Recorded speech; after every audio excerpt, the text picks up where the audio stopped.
But all Filipinos.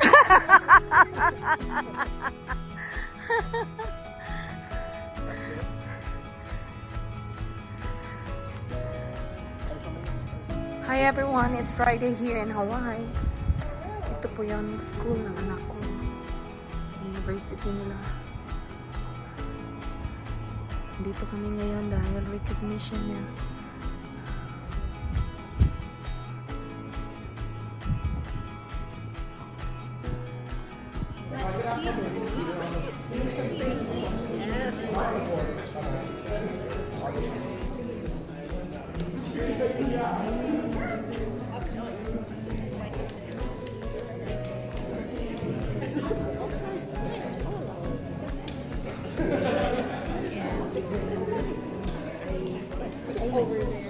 You need to go, Paris. Wait. Yes.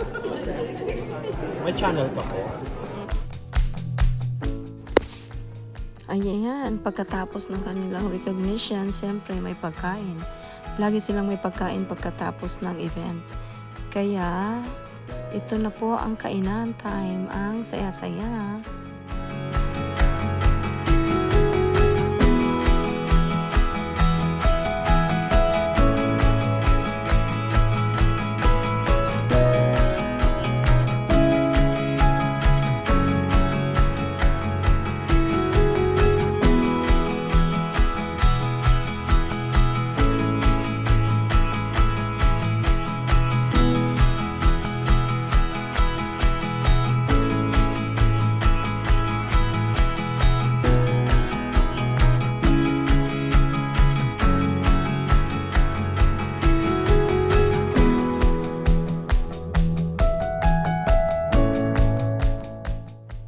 Andito kami ngayon sa Ho'opili kasi nga may nabago kaming na-discover na Filipino store. Malapit lang siya sa Kamakana.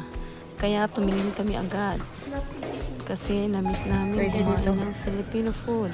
At ito yung store nila. Madami din silang mga tinda. Hanapin natin yung... Ay! Ito pala yung labo. Mas mura. Bili tayo isa. Kunin mo to, Day.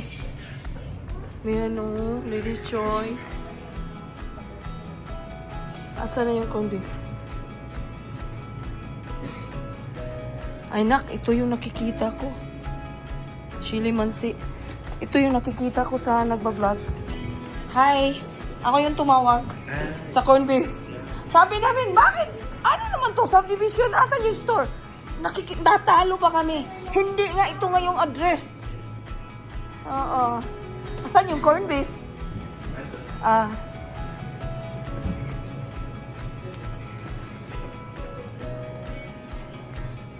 Ang paborito niyang corned beef.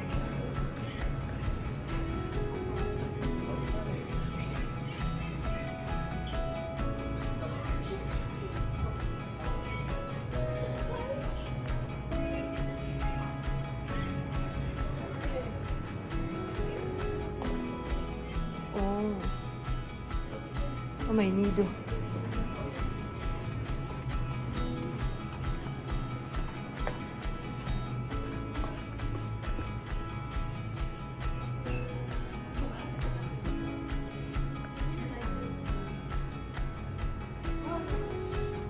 Ay, may Bear Brand.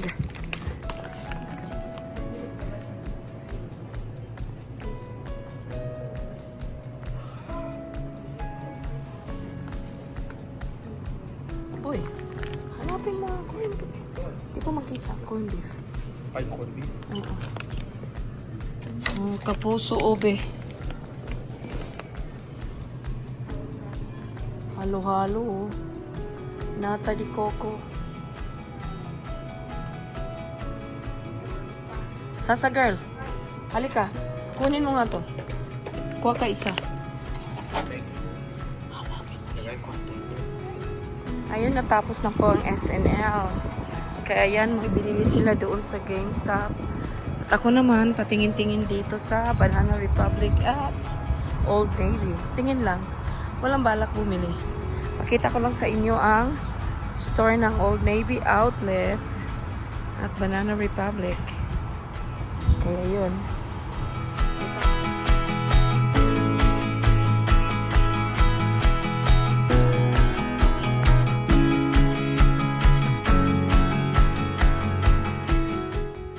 Ayan, pumunta rin kaming Waikele pagkatapos sa simbahan kasi nga gusto nilang bumili ng Mr. Cow. Ewan ko ba bakit napaka-paborito nila dahil siguro sa cheese. Pero masarap naman talaga. Pero yung dalawang babae lang nag-order, si Diboy hindi nag-order.